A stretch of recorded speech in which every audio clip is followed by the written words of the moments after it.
Nous affirmons donc que la sociologie est une science comme les autres et qu'elle rencontre des difficultés particulières du fait qu'on tend à lui contester le droit d'être une science comme les autres. Et ceci est vrai, au fond, aux trois niveaux où agit la pratique scientifique, c'est-à-dire, comme nous le disait Bachelard, au niveau où le fait scientifique doit être conquis, au niveau où il doit être construit, et au niveau où il doit être éprouvé, mis à l'épreuve des faits. Nous avons affirmé contre l'illusion de la transparence que la sociologie doit être une science expérimentale. Au niveau de la construction du fait, il nous faudrait maintenant affirmer contre l'illusion positiviste que les faits, il suffit de les constater, c'est-à-dire que les faits sont des données, il nous faudrait maintenant affirmer que la sociologie est, enfin peut-être, doit être une science théorique. Oui, il y a en effet tout un tas de raisons qui convergent pour inciter le sociologue à l'illusion du constat, c'est-à-dire à l'illusion que son objet lui est donné, tout fait, tout préparé dans la réalité même. Avant d'examiner ces différentes incitations à l'illusion du constat, il faudrait essayer peut-être de définir ce que signifie la notion de construction dans le cas particulier de la sociologie. Et pour cela, je crois qu'il suffirait d'un exemple. L'expérience quotidienne du social nous donne, en ordre dispersé, des phénomènes tels que l'écoute de la radio, l'écoute de la télévision, l'assistance à un concert, la fréquentation d'un musée, la compréhension du langage d'autrui, la compréhension de la civilisation d'une autre société, d'individus appartenant à une autre tradition culturelle, et tant d'autres phénomènes, l'emprunt culturel, le fait, par exemple, qu'une civilisation emprunte à une autre une manière de vivre ou un ustensile, etc. Tous ces phénomènes, profondément séparés au niveau phénoménal, au niveau de la perception commune du social, me paraissent constituer un seul et même objet construit.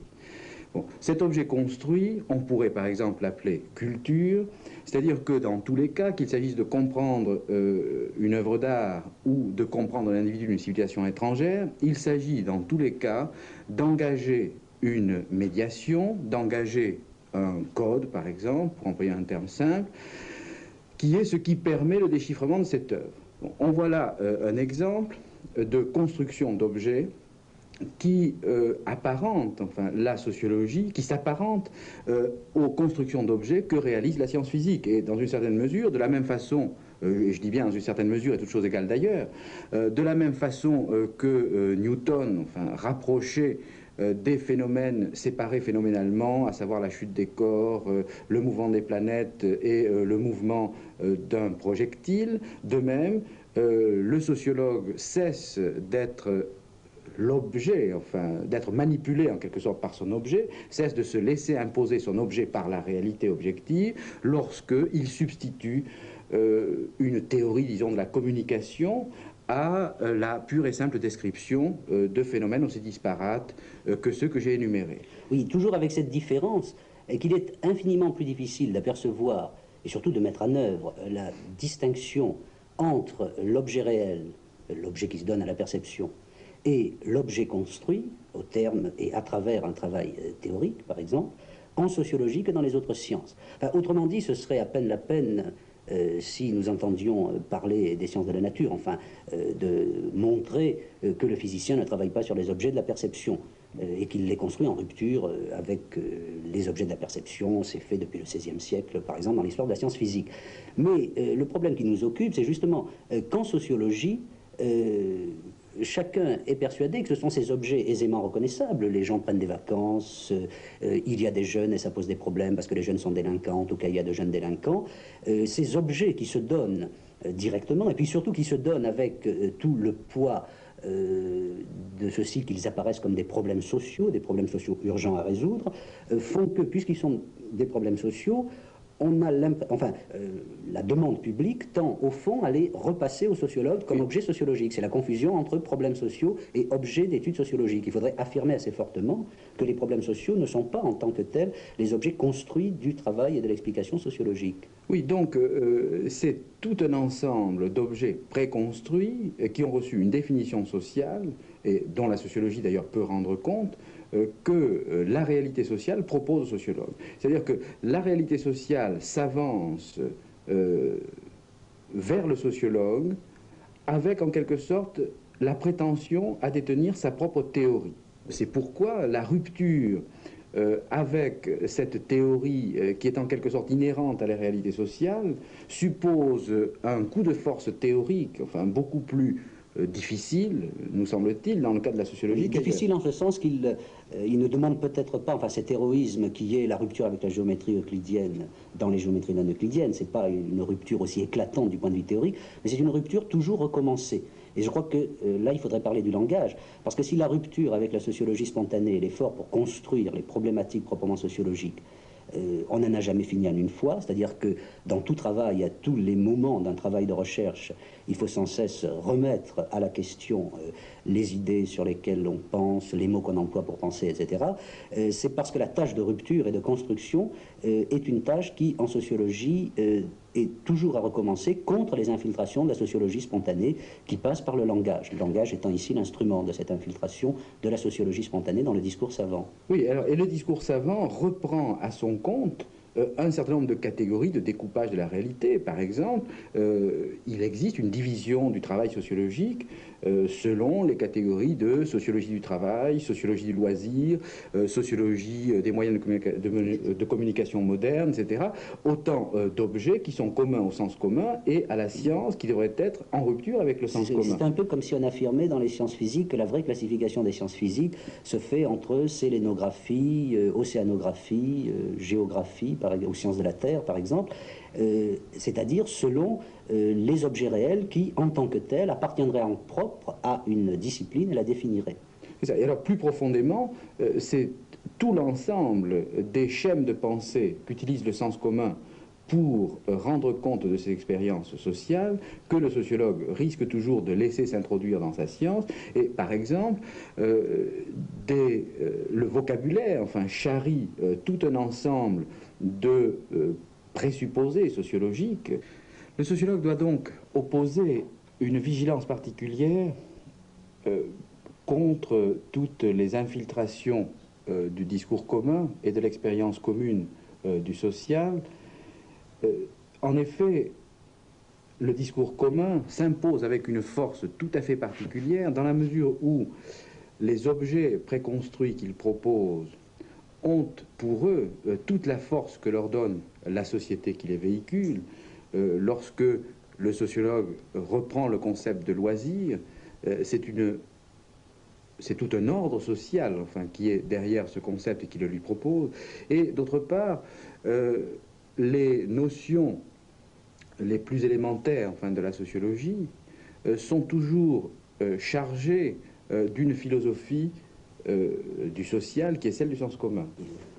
Il y a peut-être même une raison intrinsèque à ce pouvoir de la sociologie spontanée en sociologie, c'est que les objets sur lesquels travaille le sociologue, ce sont après tout des gens, et ils ont donc cette particularité qu'ils parlent, et qu'ils parlent beaucoup, et comme les faits du sociologue sont des objets qui parlent, la tentation est évidemment très grande de les écouter parler, c'est-à-dire de les prendre au pied de la lettre. Oui, je crois qu'il ne faut pas hésiter à dire que c'est peut-être la malédiction de la sociologie d'avoir affaire à des objets qui parlent. En effet, c'est l'illusion même du constat qui est incarnée dans l'expérience première de la situation expérimentale telle qu'elle se présente au sociologue. Le sociologue est quelqu'un qui observe, le sociologue est quelqu'un qui interroge et quelqu'un qui enregistre. Bon, tous ces actes fondamentaux, enfin, de l'observation, enfin, scientifique en sociologie, semblent véhiculer, enfin, avec eux, une certaine épistémologie spontanée qui est un positivisme.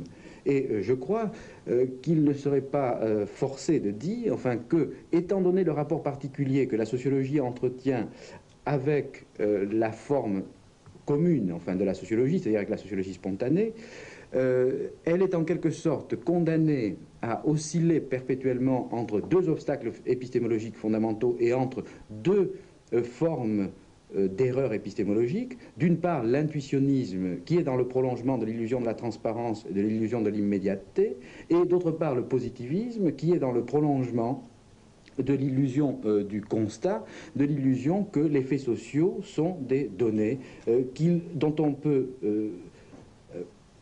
économiser la construction. Oui, et là, les instruments, enfin les instruments professionnels du sociologue, sont aussi, d'une part, inévitables, mais d'autre part, dangereux dans la mesure où mal utilisés, c'est-à-dire utilisés sans vigilance épistémologique, ils tendent à renforcer cette deuxième illusion. C'est-à-dire que si l'on pense à ce qu'est un questionnaire, à ce que sont les entretiens, entretiens dirigés ou entretiens non dirigés, c'est-à-dire situations où le sociologue dit aux gens de parler et puis il les écoute, il enregistre. Si on pense à ce que sont ces instruments de recueil de l'observation, enfin qui font quand même une part importante du travail sociologique, on voit que faute de se demander, étant donné la théorie de l'objet, ou étant donné la théorie de l'instrument, ce que les instruments font à l'objet, le sociologue est professionnellement porté dans la mesure où il ne contrôlerait pas l'exercice de son métier par un questionnement épistémologique. Il est quand même menacé perpétuellement de croire qu'il suffit d'aller demander aux gens qui agissent ce qu'ils font, pourquoi ils agissent, pourquoi ils font une chose plutôt qu'une autre, pour construire par cela seul la science de ces comportements. Oui, et pour montrer enfin à quel point il est difficile de trouver les antidotes enfin, à cette sorte de maladie infantile enfin, inhérente à la pratique sociologique, je voudrais prendre un exemple. Bon, soit une question tout à fait naturelle s'agissant d'une enquête sur le travail. Il s'agissait d'une enquête au cours de laquelle on demandait à un échantillon d'individus prélevés dans différentes régions de l'Algérie, avez-vous travaillé aujourd'hui? Et à l'analyse, on observait que entre des individus habitant les régions kabyles et des individus habitant le sud de l'Algérie, c'est-à-dire les régions pré-sahariennes, on observait des différences très grandes dans le taux de gens qui répondaient oui ou non à la question, alors que, objectivement, la situation économique des deux régions était à peu près équivalente. Alors, devant pareille contradiction enfin, entre la réalité objective et les réponses des sujets, le sociologue aurait pu conclure naïvement à l'absurdité de sa question ou à la mauvaise foi des répondants, alors qu'en réalité, il s'agissait non pas de questionner les réponses, mais de questionner la question. Et c'est là l'illustration très précise de ce que nous avons tout au long appelé vigilance épistémologique. Et dans le cas particulier, il s'agissait de voir très précisément que les différences s'expliquaient grosso modo par le fait que les individus qui répondaient oui ou non à cette question se référaient implicitement à des philosophies du travail et du non-travail qui étaient plus ou moins éloignées de la philosophie du travail et du non-travail que le sociologue avait mis dans sa question. C'est-à-dire que dans la région kabyle, où le contact avec la civilisation industrielle est plus intense, les individus disaient « je n'ai pas travaillé » lorsqu'ils n'avaient pas travaillé contre un revenu en argent, c'est-à-dire lorsqu'ils n'avaient pas travaillé au sens où nous l'entendons, bon, et en quoi leur philosophie du travail était à peu près en coïncidence avec celle du sociologue, alors que dans le Sud, les individus pouvaient dire qu'ils avaient travaillé, lors même qu'ils n'avaient pas travaillé au sens où nous l'entendons, lors même qu'ils s'étaient contentés de remplir leurs tâches d'homme, et pour un vieillard, par exemple, d'assister aux parlottes de village, enfin ce qui fait partie de la fonction d'homme, et ce qui, en ce sens, constitue un travail.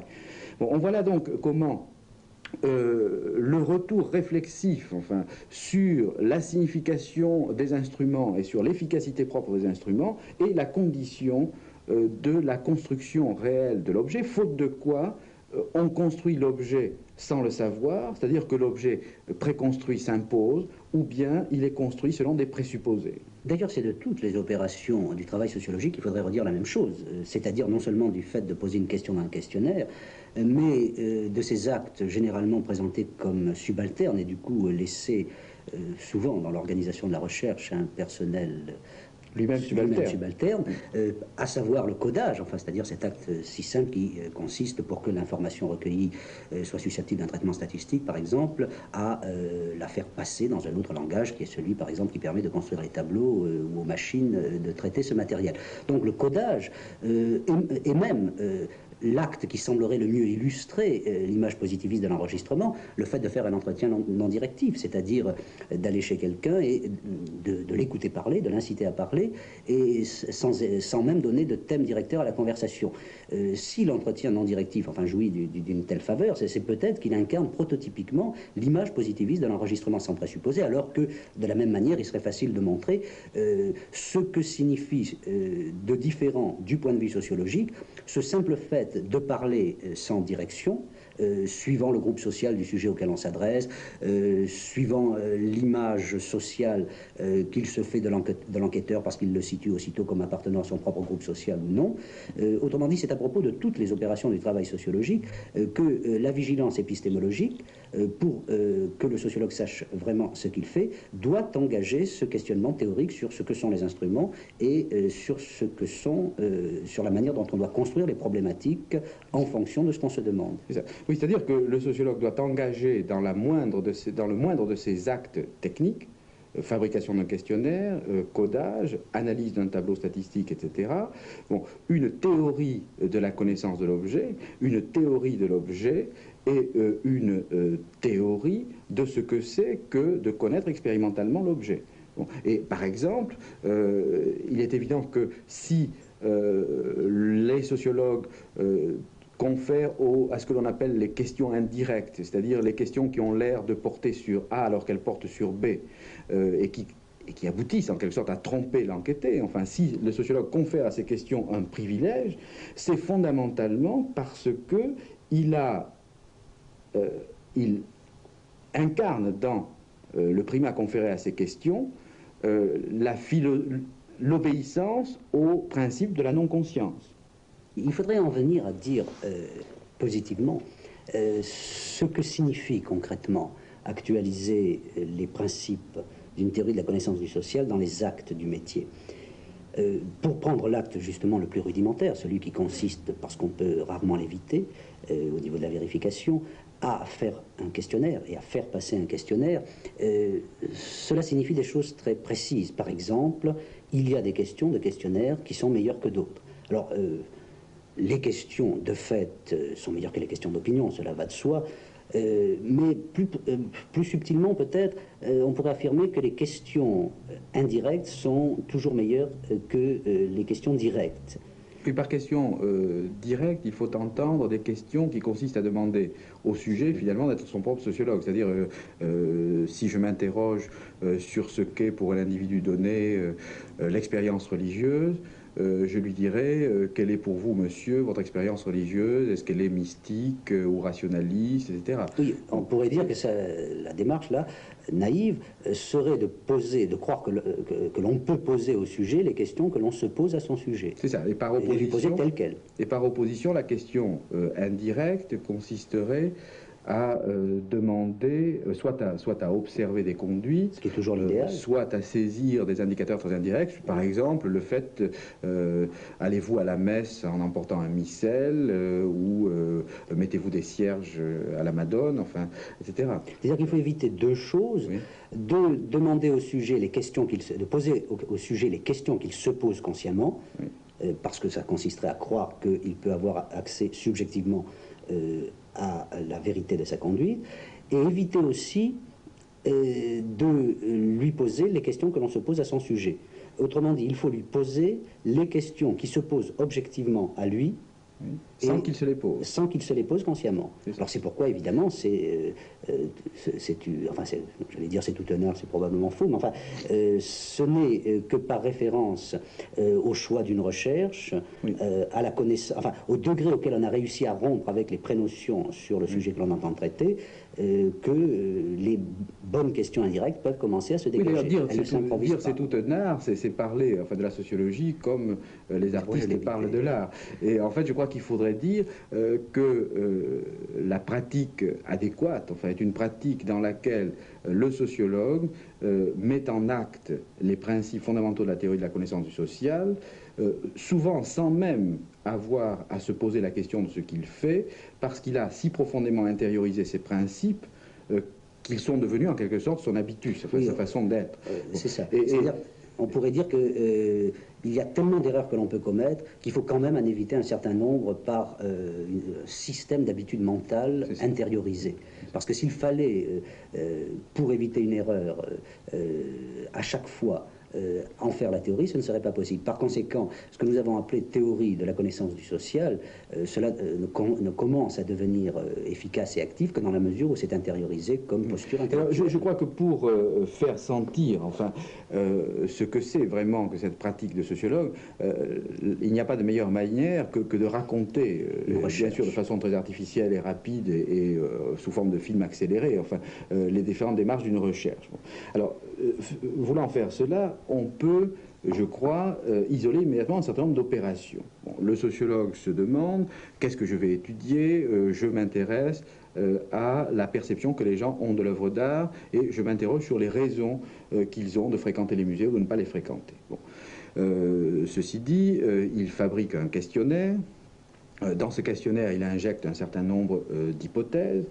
Par exemple, il présuppose enfin, qu'il y a une relation entre le fait de fréquenter le musée et le niveau d'instruction, c'est-à-dire la culture qu'a reçue spécifiquement enfin, le sujet considéré. Ce qui veut dire que dès ce niveau-là, on n'oublie pas de mettre dans le questionnaire la question concernant l'appartenance sociale ou l'origine sociale, parce que si on n'avait pas en vue cette hypothèse théorique, l'hypothèse théorique d'une... Oui, on pourrait oublier de mentionner le niveau d'instruction. Il est très fréquent que dans ce genre d'enquête, justement, on l'oublie. Oui, par exemple, nous pourrions citer un nombre considérable d'enquêtes sur les étudiants dans lesquelles il n'était pas demandé quelle était la profession des parents, ce qui nous apparaît comme déjà un choix idéologique. Bon. Alors, il construit un questionnaire. Ce questionnaire, il l'administre à des individus. Il enregistre leurs réponses. Et ensuite, il analyse ses réponses. Bon. Alors, cette description, je dois dire, je l'ai faite volontairement positiviste. Enfin, et on trouverait dans beaucoup de manuels enfin, de pratiques sociologiques des descriptions tout à fait analogues à celles que j'ai faites. Alors, on peut évidemment s'amuser à la retraduire dans un langage épistémologique. C'est-à-dire, par exemple, là, dans ce qui en somme était présenté sous la forme appelée naïve, donc le premier moment, à savoir on mesure ce que font les gens, il se trouve que ce qui a été mesuré, c'est la fréquentation du musée. Les gens le fréquentent ou ne le fréquentent pas. Alors qu'on aurait pu mesurer, mais mesurer bien d'autres choses. Par exemple, en posant des questions comme l'art a-t-il une grande importance dans votre vie? Est-il pour vous la monnaie de l'absolu? Pourquoi pas? En posant des questions comme ça, on aurait aussi mesuré, parce que les gens auraient répondu oui ou non, il y aurait donc eu un taux de réponse oui, un taux de réponse non. Par conséquent, on voit là en acte comment les hypothèses théoriques et finalement donc les objectifs de la recherche et les concepts qui la rendent possible, rapport entre l'instruction et le comportement cultivé, etc., sont tout entiers présents à chaque fois dans les choix techniques qui font qu'on mesure une chose plutôt qu'une autre. Alors on pourrait montrer ensuite comment, pour continuer, enfin la description de la série des opérations, enfin les questionnaires reviennent, ils sont accumulés dans un laboratoire où ils sont soumis à une analyse, enfin c'est-à-dire qu'on substitue à des réponses soit très fermées, du type j'ai le baccalauréat, soit à des réponses très ouvertes du type la première fois que je suis entré dans un musée, j'avais 12 ans, j'étais avec mes parents, etc. Des réponses donc très souvent très circonstanciées, on substitue des chiffres. Bon, ce qui permet ensuite un traitement statistique des données et l'ordinateur renvoie au sociologue des tableaux de chiffres, c'est-à-dire que l'on voit d'un côté la profession, les différents types de professions et correspondant à chaque type de profession, telle ou telle opinion. Bon, alors on en conclut par exemple que plus on s'élève dans la hiérarchie sociale, plus on croit qu'on peut accéder à l'art sans préparation, ce qui est un fait d'ailleurs constaté dans l'enquête. Là aussi, puisque nous en sommes au moment du codage, on pourrait voir qu'il est possible de coder des choses tout à fait différentes. C'est-à-dire, pensons au codage le plus positiviste, enfin qui prend au pied de la lettre les opinions des gens, on pourrait coder simplement le contenu des opinions, favorables, défavorables, enfin à ce niveau de généralité et d'abstraction. C'est une manière de coder. On pourrait aussi coder, puisque nous pensons à l'influence de l'origine sociale, le type de grammaire ou de lexique utilisé, s'il s'agit de questions ouvertes où les gens ont fait des phrases, le type de grammaire utilisé pour parler de l'expérience artistique. Comme de nombreuses recherches l'ont déjà montré, on peut même coder, qu'il n'y a pas la bonne grammaire dans les pour donner un sociales. exemple limite, on peut même coder le fait de ne pas répondre. Oui, aussi, qui est pertinent par rapport aux variables. C'est ça qui peut être tout à fait pertinent. Donc, au niveau du codage, par exemple, puisque c'est l'acte généralement considéré comme le plus annexe, que l'on verrait la présence de la théorie. Oui, alors, donc on le verrait tout au long, c'est-à-dire que si ensuite nous passons à l'analyse des tableaux, à la recherche des relations, il est évident que un tableau ne parle pas, enfin il ne parle pas de lui-même, grâce à Dieu, déjà les sujets parlent assez et proposent assez d'hypothèses, les tableaux ne disent rien et ils ne répondent que si on leur pose des questions, c'est-à-dire qu'il faut avoir à l'esprit une hypothèse, enfin sur ce que peut bien vouloir dire une certaine distribution statistique pour voir pour que cette distribution parle. Donc, alors, plus généralement, enfin, si on accélère un petit peu le film, je crois qu'on voit très bien que, dans une certaine mesure, on peut dire qu'une démarche sociologique complète va d'une théorie provisoire à une théorie confirmée ou rectifiée. Et je crois que ce serait une définition qu'admettrait assez facilement tout spécialiste des sciences de la nature. Enfin, bon. Alors, dans le cas, par exemple, de la fréquentation des musées, là, nous sommes arrivés, par exemple, à construire enfin, un modèle mathématique enfin, de la fréquentation du musée, permettant de rendre compte des relations objectives qui s'établissaient entre le niveau d'instruction et l'intensité de la fréquentation. Bon, ce modèle mathématique qui permet de prévoir ce que sera par exemple le public des musées dans une vingtaine d'années. Bon, et plus largement, ce modèle en partie par la vertu des mathématiques, se généralise assez facilement à d'autres domaines. Il faut peut-être ralentir un instant, surtout si l'on parle de modèle prévisionnel, parce que au moment de l'explication où on est arrivé ici, cette explication n'est pas encore du tout complète. C'est-à-dire qu'on a établi, par les moyens de la mesure, qu'il existe une relation statistique entre, d'une part, le niveau d'instruction des sujets et, d'autre part, leur rapport au musée, c'est-à-dire leur taux de fréquentation du musée. Ou plus simplement, enfin, que les gens vont d'autant plus au musée et, par exemple, s'arrêtent d'autant plus longtemps devant un tableau au cours de la visite, qu'ils appartiennent à des classes sociales plus haut situées dans la hiérarchie des formations scolaires. Mais cette relation statistique, seul un positiviste pourrait dire qu'elle explique le phénomène que nous avions à expliquer, parce qu'elle permet de le prévoir. C'est ça, telle qu'elle est, elle reste un pur fait dont il faut encore rendre raison. C'est un fait dépourvu de signification. Et en ce sens, on voit on peut donner au mot de compréhension un sens tout à fait autre que celui qu'il a dans l'opposition traditionnelle entre compréhension et explication. Comprendre cette relation... Et qui n'est pas du tout différent que du sens que le mot a dans les sciences de la nature. Oui, c'est rendre intelligible. Et on pourrait dire, dans une certaine mesure, que la sociologie comprend le mouvement des planètes et même, par surcroît, la fausse compréhension que ces planètes, que sont les individus sociaux, croient avoir de leur mouvement.